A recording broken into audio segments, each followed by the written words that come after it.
Au nom du Père et du Fils et du Saint-Esprit, ainsi soit-il.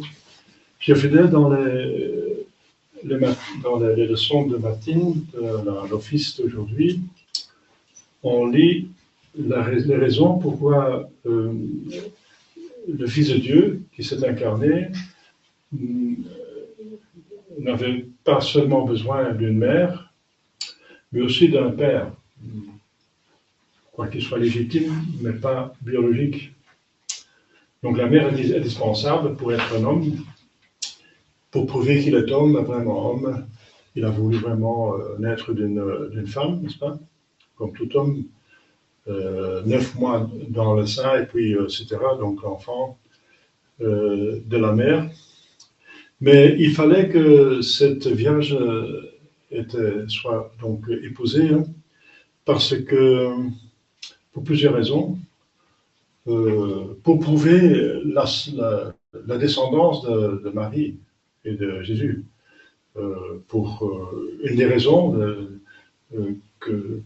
qu'on peut donc dire avec certitude qu'il est le Messie, parce qu'il a accompli les prophéties. Donc descendance du peuple élu, d'Abraham donc, ensuite Isaac bien sûr, et Jacob. Et Jacob avait 12 fils, et alors c'était Judas, donc il descend de Judas, donc il était donc juif. De David, etc., donc toute la lignée, il y a les prophéties qui disaient qu'il allait descendre de David, etc. Alors, puisqu'on était obligé de se marier dans la tribu, la même tribu, donc si Joseph était donc de la tribu de Judas et de David, Marie aussi. Ensuite, donc ça c'est pour tout le monde. Ensuite, pour les Juifs, il fallait qu'il y ait Joseph, parce que si une vierge, une jeune fille, elle avait peut-être 16 ans quand elle a conçu du Saint-Esprit, une jeune fille qui, tout d'un coup, a une grossesse, n'est-ce pas, et elle n'est pas mariée, elle doit être lapidée selon la loi de Moïse. Donc, pour éviter la lapidation, il fallait quand même qu'on donne l'impression qu'il y a un père biologique. Parce que c'est trop difficile pour expliquer les miracles. Et Jésus voulait encore vivre 30 ans dans une vie obscure, de mystère joyeux, pour nous donner l'exemple d'une vie normale. 30 ans. Donc c'est pour ça qu'il ne voulait pas se faire connaître comme Messie dès le début. Et voilà, donc il fallait que Marie soit protégée de la lapidation. Une troisième raison qui est donnée par l'Église, c'est que bien sûr, la Sainte Vierge avait besoin de l'appui.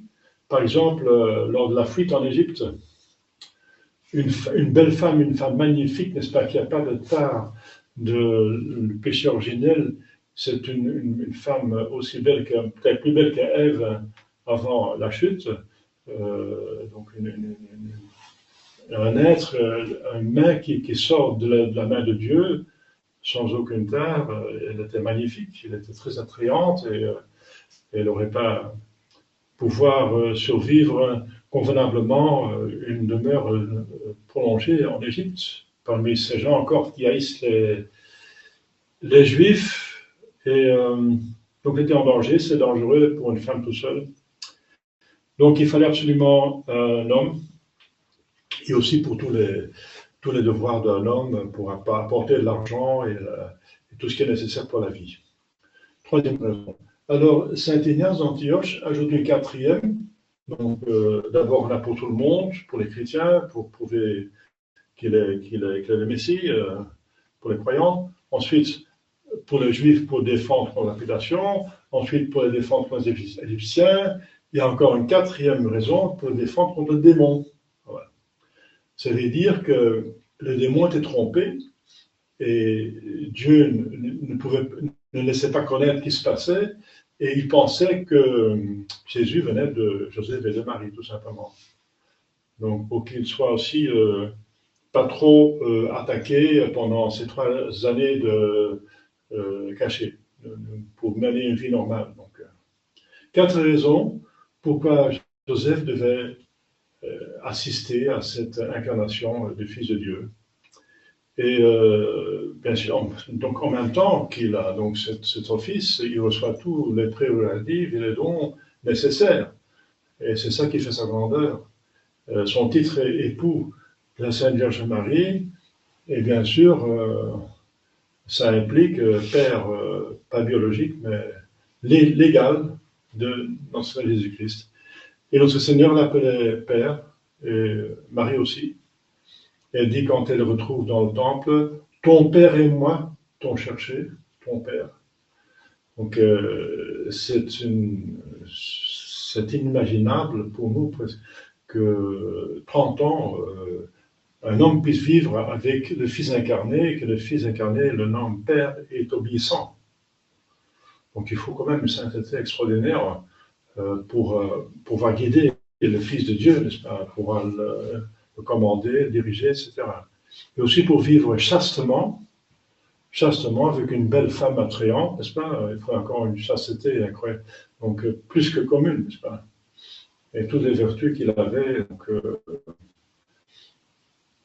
Donc, puisqu'on a quelques vertus en perfection, ça veut dire, selon les théologiens, que si on a une vertu en perfection, on a toutes les vertus en perfection. Ça, c'est un mécanisme. Il suffit d'avoir une vertu en perfection, on a tout.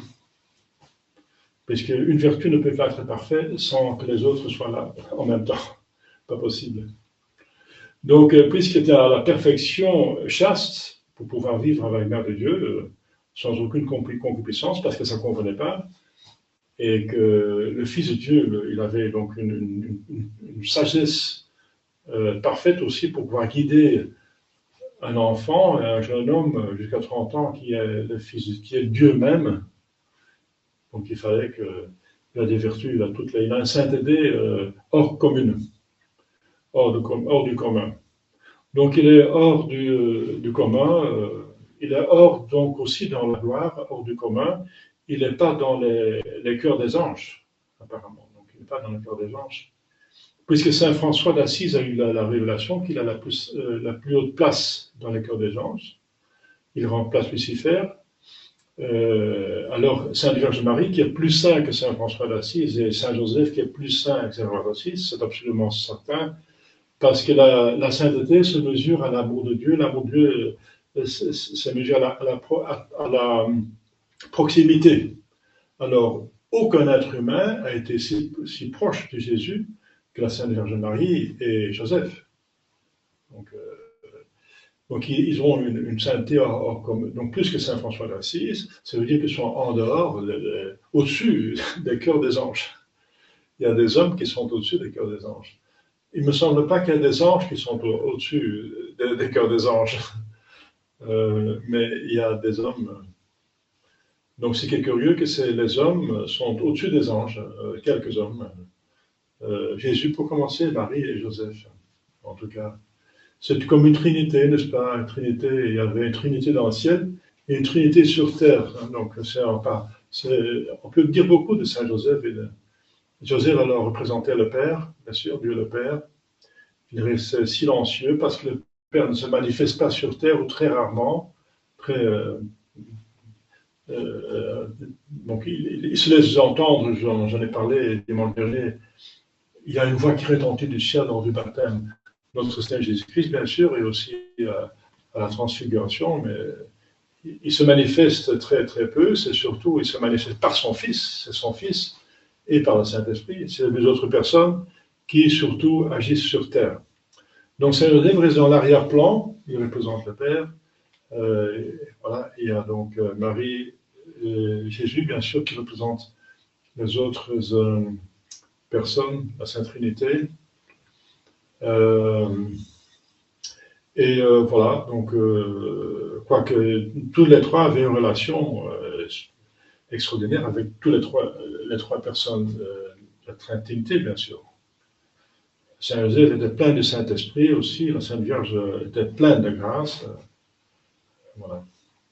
Alors, oui, j'en ai parlé déjà, je peux le répéter, que la Sainte Vierge Marie et Saint Et Jésus était donc exempt du péché originel. Pas Joseph, Saint Joseph n'était pas exempt, selon les théologiens et les docteurs de l'Église, mais le péché originel était totalement lié. Il était là, mais il ne fonctionnait pas. Voilà. Il était endormi comme... oui. Nous avons la triple concupiscence, comme trois animaux sauvages, n'est-ce pas? Et chez Joseph, ils étaient endormis, liés, n'est-ce pas? Ils ne pouvaient pas se manifester. Donc, ils ne sentaient pas la concupiscence. Comme Adam et Ève, avant le péché, ils n'avaient pas de concupiscence. C'est seulement après qu'ils ont péché qu'ils ont remarqué qu'ils étaient nus. Et Dieu dit, comment tu sais que tu es nu? Que tu as mangé de l'arbre de la connaissance du bien et du mal. Parce qu'après, ils ont contracté la concupiscence et puis c'était embêtant. Donc c'était plus sous contrôle, n'est-ce pas? Et avant, c'était donc pas ainsi. Donc chez Joseph, il n'y a pas de concupiscence non plus qui se manifestait. Donc, comme je viens de dire, parce que ça ne convenait pas pour vivre ensemble 30 ans avec 30 ans, oui, 30 ans. C'est dès la conception de Jésus-Christ, ils étaient donc fiancés. Et après, donc chez Joseph a vécu jusqu'à la fin de la vie cachée de Jésus, donc à peu près encore 30 ans. Donc il est mort peu avant que Jésus va vivre sa vie publique.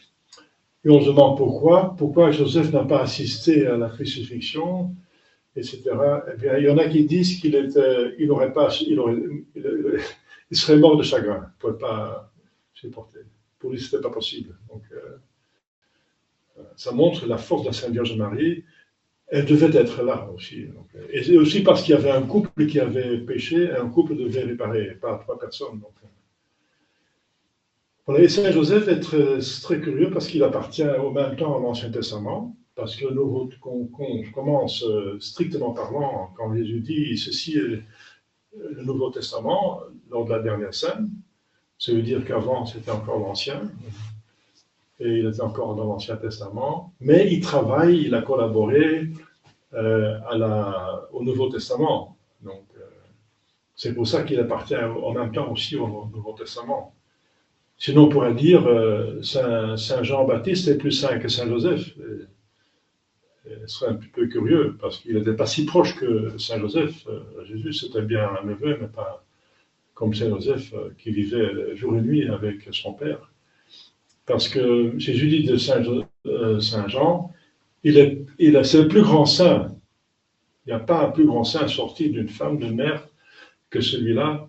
Mais dans le Nouveau Testament, donc, le plus petit sera plus grand que lui à cause de la grâce qui est donnée. Donc, si Saint Joseph appartenait pas au Nouveau Testament et à l'Ancien Testament, Saint Jean serait plus grand. Et ce serait un petit peu... Voilà. Bon, c'est pas nous qui jugeons qui est le plus grand dans le ciel, mais quand même, Jésus honore son père et sa mère, donc il donne une place spéciale à sa mère et son père. C'est pour ça que beaucoup de saints et de théologiens pensent que Jésus aussi est ressuscité et allé au ciel, corps et âme. Parce qu'on ne trouve aucune relique de son corps. Ce n'est pas normal. La Sainte Vierge Marie aurait certainement, précieusement regardé son corps, comme elle a fait pour Jésus, les reliques de Jésus, sa couronne, etc. Eh bien, on trouve des reliques de Saint Joseph dans ce sens de son habit, par exemple, et de son atelier, etc., mais rien de son corps. Et ça, c'est pas normal. Donc, c'est un indice qu'il n'est plus sur terre avec son corps. Donc, et c'est normal parce que Jésus honore son père et sa mère. Voilà. Donc, prions Saint Joseph. On peut en parler beaucoup de Saint Joseph. Il est patron de beaucoup de choses, les choses les plus importantes de la vie, et surtout de la persévérance finale, les choses les plus importantes. Il est le patron de la bonne mort. Si on a ça, on a tout. Et il est le patron de la bonne mort. Donc, il est le patron des choses les plus importantes, de la vie spirituelle, parce qu'il a vécu avec Jésus et Marie, de l'éducation des enfants, du mariage, de la mission parce qu'il a apporté Jésus chez les païens en Égypte. Il est, bien sûr, il est connu surtout pour l'aide dans les choses financières et pratiques, bien sûr, mais voilà. Il est patron de l'Église universelle, il est patron de toute autorité. Et maintenant, il y a une crise d'autorité, donc Saint Joseph est très important pour restaurer l'autorité dans l'Église et dans la société. Donc prions Saint Joseph, la Sainte Vierge Marie et Jésus, surtout maintenant qu'il est dans son bimillénaire, c'est le bimillénaire de Jésus, soumis à Joseph. Il y a 2000 ans que Jésus avait 25 ans, toujours à 25 ans soumis à Marie et Joseph. Donc, ce qui est un très grand mystère. Et voilà, il apporte beaucoup de grâce, Saint Joseph. On peut tout demander à lui. Donc, soyons très dévots à Jésus, Marie et aussi Joseph. Au nom du Père et du Fils et du Saint-Esprit. Ainsi soit-il.